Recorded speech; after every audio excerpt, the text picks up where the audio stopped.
you buying Edwards-Helaire as a chalk play this week? Yeah, I think CEH will garner a lot of ownership. I think at minimum he will be, top 2 in terms of highest owned running backs with him and Zeke. He could push number 1. I mean, this is just a phenomenal spot for Clyde Edwards-Helaire at home against a terrible Raiders defense, in my opinion. I mean, they have the 3rd worst run defense in terms of DVOA. So this is a good spot for CEH, who's been averaging over 20 touches a game and has a clear defined role in the Kansas City Chiefs offense. And I mean, just a running back on the best offense in the NFL with the best quarterback in the NFL and one of the best coaches in the NFL. Like, don't overthink it. Play CEH. It's not that hard. Like, sometimes DFS is hard, but this isn't hard. Just lock CEH in. He's 6,800, and this is a guy that should realistically be above 8K.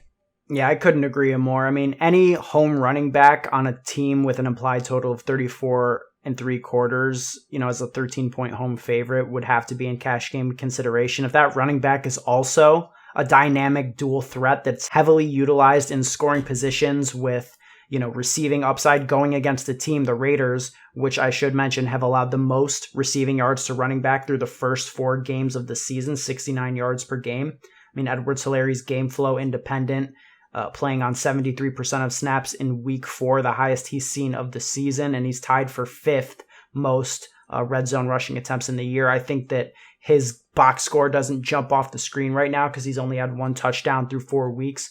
And with that usage in the red zone, that positive touchdown regression is coming, and I think that it could happen as soon as this week. The other guy that you mentioned is Ezekiel Elliott, and we were all over him last week, as was everybody, but I think that this is a week where we run it back at 7,800 with Zeke. We talk about it every week, or it feels like we've talked about it every week, but Ezekiel Elliott is a very talented running back on the most talented offense in the NFL, and they also field one of the worst defenses in the NFL. So what does that mean? It means the Cowboys are going to be scoring a lot of points because they're most likely going to be losing in every single matchup.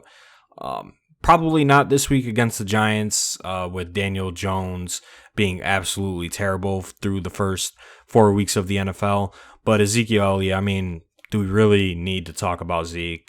Averages over 20 touches, home favored running back, is on pace to set a career high in reception. So he's being utilized in the passing game, and he's their goal line running back as well. Like, I don't know what else to tell these people, Ben. Like, if you don't play CEH and Zeke, just send me the head-to-heads. Yeah. JD Carrion 300, please. Second-year pro as well. I mean, I'll take those as well. I mean, if you're not starting your cash lines with these two guys, you might be in the wrong game.